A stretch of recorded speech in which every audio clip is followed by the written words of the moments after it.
Assalamualaikum warahmatullahi wabarakatuh. Kami dari kelompok 6 yang beranggotakan Lutfi, Maya Dwi Arianti, Alda Safitri, Noni Nazmi, dan Rahmi Nurillah. Pada kesempatan kali ini, kami akan membahas tentang korelasi produk momen dan teknik analisis penelitian korelasi.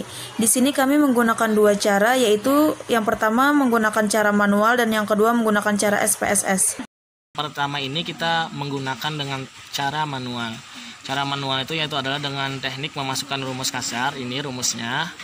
Oke, ini rumusnya. Jadi kita yang pertama itu kita lakukan. Kita di sini kan ada mempunyai dua variabel antara variabel X dan variabel Y. Ini adalah nilai siswa. Ini nama-nama siswa. Ini nilai siswa matematika. Yang X ini adalah matematika dan yang Y ini adalah fisika. Nah, jadi kita harus mencari X kuadratnya dulu berapa. Nah, dengan cara mencari X kuadratnya itu adalah 50 kali 50 kali 50. Jadi kita masukkan di sini 50 kali 50, hasilnya itu adalah 2500. Nah, selanjutnya di bawahnya sama juga, X nya kita cari X kuadratnya itu adalah 60 kali 60 kali 60 3600. Di bawahnya sama juga, kita kalikan juga 1681 hasilnya. Lanjut saja ya. Jadi kita cari lagi X pangkat 2 ini sama juga 66 kali 66. Jadinya hasilnya 4356. Dan di bawahnya juga 68 kali 68 4624.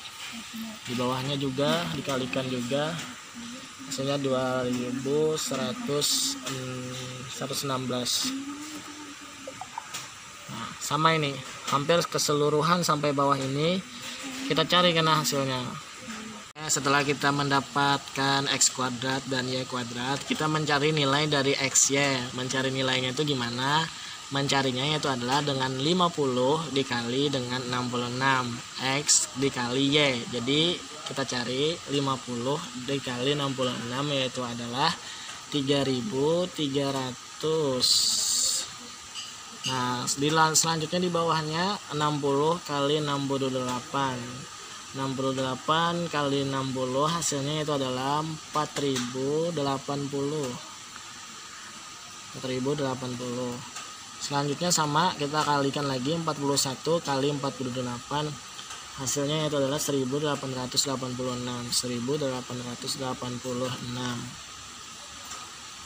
Oke, ini adalah hasil dari hitungan kita tadi, mencari datanya tadi. Nah, selanjutnya kita tentukan hasil dari data X, Y, X kuadrat, Y kuadrat, dan XY. Nah, jumlah dari sini nih kita jumlahkan dari 50 sampai 60 sampai dengan seterusnya sampai dengan 37. Hasilnya yaitu adalah 980. Selanjutnya Y-nya hasilnya yaitu adalah sama. Hasil dari ini kita jumlahkan yang dari atas sampai bawah.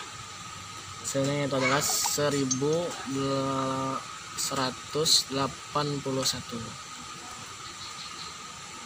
Selanjutnya itu adalah di sini sama juga, kita jumlahkan dari atas sampai ke bawah. Hasilnya 60.248.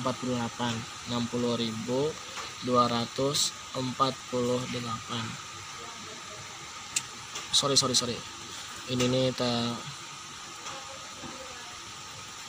nah, berapa tadi hasilnya? 60.248. Di sini sama, dari atas sampai bawah kita jumlahkan, hasilnya itu adalah 51.080. Dan ini sama juga XY-nya. Kita hasilkan dari atas sampai bawah, mendapatkan hasil 72.501.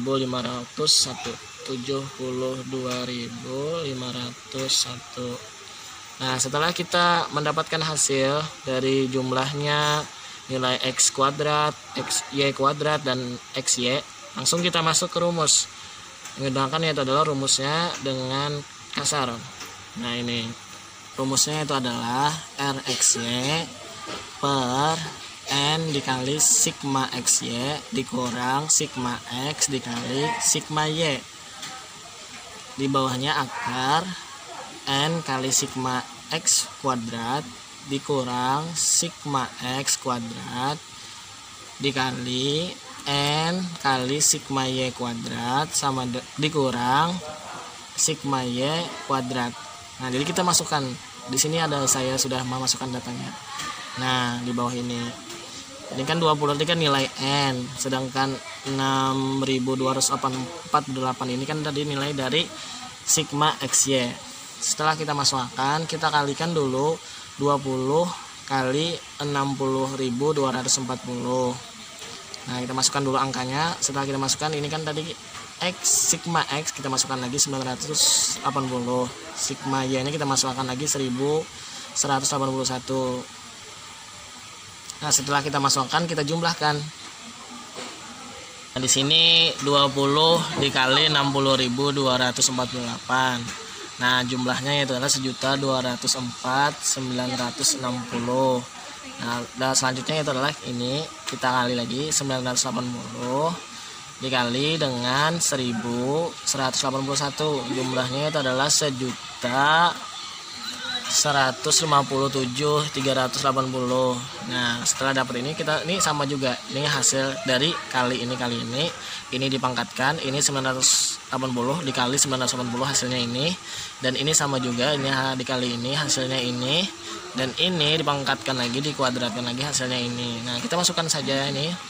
Nah, dari ini penjumlahan dari pengurangan yang dihasil sini, ini pengurangan dari 1.204.960 dikurang 1.157.380. Nah, hasilnya itu adalah 47.580. Dan sedangkan ini hasil dari sini, dari batasan sini.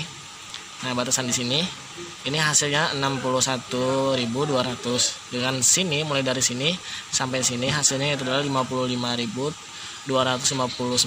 Dan situ kita turun lagi ke bawah, kita kali dulu ininya yang di bawah ini, yang dari 61.200 dikali dengan 55.259, yaitu adalah hasilnya 33,381 sekian berapa gitu lah.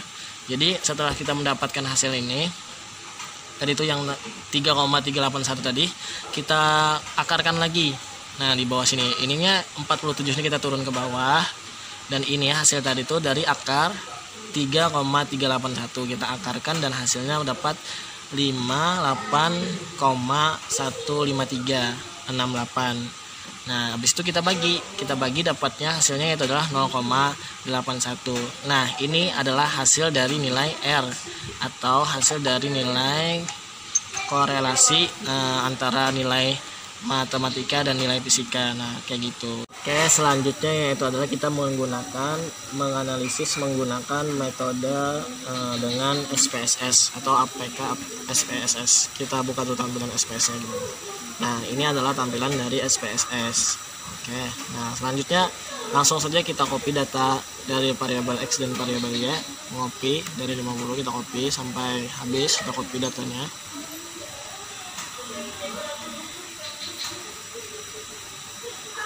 Kita masukkan ke SPS nya,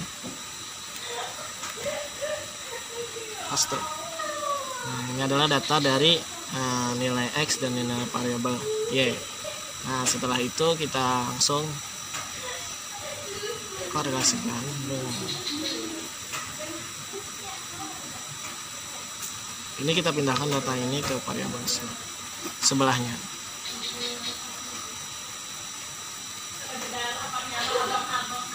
Karena kita mencari person, jadi biarkan ini person dan ini flexnya dan signifikan korelasi. Kan kita tadi mencari korelasi, jadi kita oke saja langsung. Dan ini adalah tampilan hasil dari korelasi menggunakan SPSS. Nah, di sini kita kan ingin mencari tahu tingkat hubungan antara variabel X dan variabel Y. Variabel X itu kan tadi tingkat hubungan yang sudah saya sebutkan tadi, yaitu adalah matematika dan fisika. Nah, jadi kita tuh ingin mengetahui tingkat hubungannya.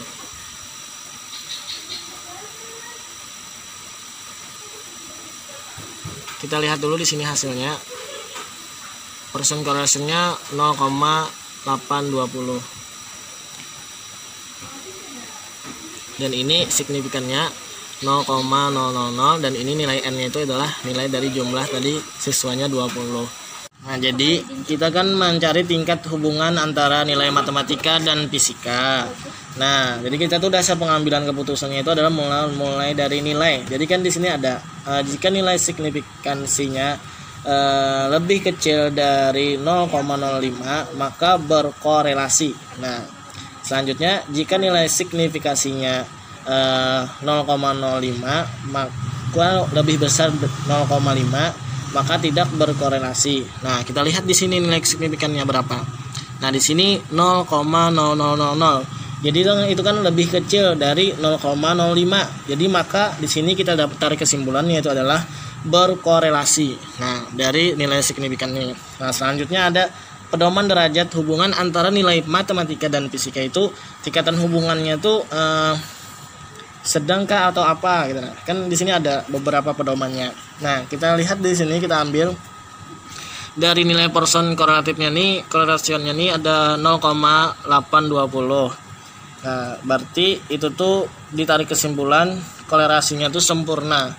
Dan ini hubungannya nih apakah negatif atau positif. Kita tarik di sini pulang, kita lihat. Ini kan nilainya yaitu adalah positif.